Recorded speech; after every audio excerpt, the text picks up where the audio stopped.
Indian real estate history la first time ever. நம்ம G Square la 1+1 ஆஃபரா ஒரு plot வாங்கினா ஒரு பிளாட் ஃப்ரீ. எஸ், இது லக்கி டிரா இல்ல. நீங்க எங்க பிளாட் வாங்குறீங்களோ அதே இடத்துல அதே வேல்யூல இன்னொரு flat free.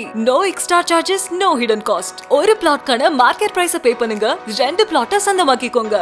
One payment double asset, double appreciation. இந்த 1+1 ஆஃபரை கிராப் பண்ண நம்ம கிரெடாய் ஃபேர் ப்ரோ ஈவென்ட்ல ஸ்டால் நம்பர் D3 விசிட் பண்ணுங்க, உங்க லைஃப் அப்கிரேட் பண்ணுங்க. கால் 8939750009. 2026ஆம் ஆண்டு தமிழ்நாட்டில் இருந்து பத்ம விருது பெறுவோருக்கான பாராட்டு விழா சென்னை கிண்டியில் உள்ள மக்கள் மாளிகையில் நடைபெற்று வருகிறது. அந்த காட்சிகளை தற்போது நாம் பார்த்து வருகிறோம். அதனால்தான் நேஷனல் எஜுகேஷன் பாலிசி 2020ல் கிராஸ் என்ரோல்மெண்ட் ரேஷியோ, அதாவது +2 முடித்து காலேஜுக்கு போகிறவங்க அவங்களோட ரேஷியோவை 50% ஆக்கணும்னு ஒரு டார்கெட் வச்சுருக்காங்க. இன்றைக்கி 28%ல் நம்ம இருக்கோம். இதற்காக நாங்கள் ஒரு பெரிய முயற்சி எடுத்திருக்கோம். ஐஐடி மெட்ராஸில் 2021 எண்டு 2022 நான் டைரக்டராக பதவி ஏற்ற சமயம் ஒரு 5 சென்டர்ஸ் ஆரம்பித்தோம் ரூரலில். இதில் அந்த 75% ஆஃப் த பாப்புலேஷன் 15லேருந்து 35 வயசு எல்லாமே ரூரல் இந்தியா. கிராமம்தான் நம்ம பாரத தேசத்தோட சின்னங்கள். அந்த கிராமம் இல்லைன்னா பாரத தேசம் இல்லை, அந்த விவசாயம் இல்லைன்னா நம்ம பாரத தேசம் இல்லை.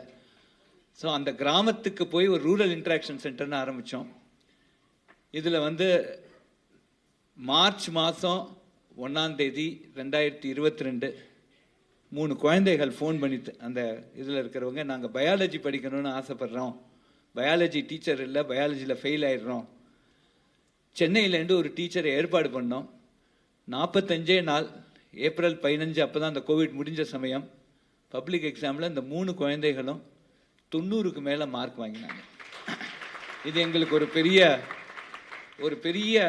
ஒரு ஐ ஓப்பனராக இருந்தது.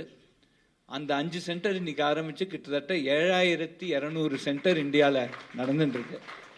இதற்கு முன்னாடி அந்த அத்தனை டீமே இன்னைக்கு கூப்பிட்டுருக்கோம். நாகராஜன், கௌஷிக், சுந்தராமன், வெங்கட் எல்லாரும் வந்திருக்காங்க இன்னைக்கு. அதனால் இந்த அவார்டு என்னோட சேர்ந்து நாங்கள் என்னெல்லாம் செய்யணும்னு நினைக்கிறோமோ அதுக்கெல்லாம் உறுதுணையாக இருந்த என்னோட ஐஐடி ஸ்டாஃப்ஸ், என்னோட நண்பர்கள் எல்லாருக்கும் இதை டெடிகேட் பண்ணுறோம். அடுத்ததாக சக்தி மைக்ரோ ப்ராசஸர். இன்னைக்கு இந்த ஹாலில் நீங்கள் பார்த்தீங்கன்னா கிட்டத்தட்ட ஒரு 10,000 மைக்ரோ ப்ராசஸர்ஸ் இருக்கும். உங்கள் ஒரு ஃபோன்லேயும் 16 இருக்குது. இந்த ஸ்டேஜை பார்த்தாலே 16 × 20 320 வந்துடும்.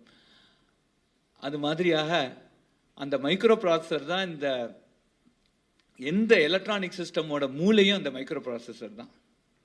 அதனால் அந்த மைக்ரோ ப்ராசஸரை அட்டாக் பண்ணிட்டாங்கன்னா, இல்லை அந்த மைக்ரோ ப்ராசஸர் நமக்கு கிடைக்காம பண்ணாங்கன்னா நம்ம எலக்ட்ரானிக் சிஸ்டமே இந்தியாவே ஸ்தம்பிச்சிடும். அப்படிங்கிற நிலைமை இருக்கிறதே 2012 அப்துல் கலாம் ஐயா எல்லாரும் அவருக்கு விஷன் 2020ன்னு வச்சுருந்தார். So do something for the nation which should not be abstract அப்படின்னு அழகாக சொன்னார். தமிழில் சொன்னார் கதை அடிக்காத ஏதாவது உருப்படியாக பண்ணுன்னு அர்த்தம். ஸோ 2012 நாங்கள் இந்த மைக்ரோ ப்ராசஸர் ப்ரோக்ராம் ஆரம்பித்தோம். அதில் என்னோட உறுதுணையாக இருந்த வாசன் எல்லாரும் இன்றைக்கி வந்திருக்காங்க. அந்த ப்ரோக்ராம் ஆரம்பித்ததே எல்லாத்தையுமே இந்தியாவில் பண்ணணும் அப்படிங்கிற ஒரு வெறி இருந்தது. அதாவது டிசைன் இங்கே மெட்ராஸில் செமிகண்டக்டர் லேபரேட்டரி, அது ஒரு 20 வருஷம் ஓல்டு டெக்னாலஜியாக இருந்தாலும் அது இருக்குது. அதில் அங்கே போய் சிப்பை மேனுஃபேக்சர் பண்ணணும். அதோட மதர் போர்டுன்னு இருக்குது. நீங்கள் ஃபோனை உடச்சி பார்த்து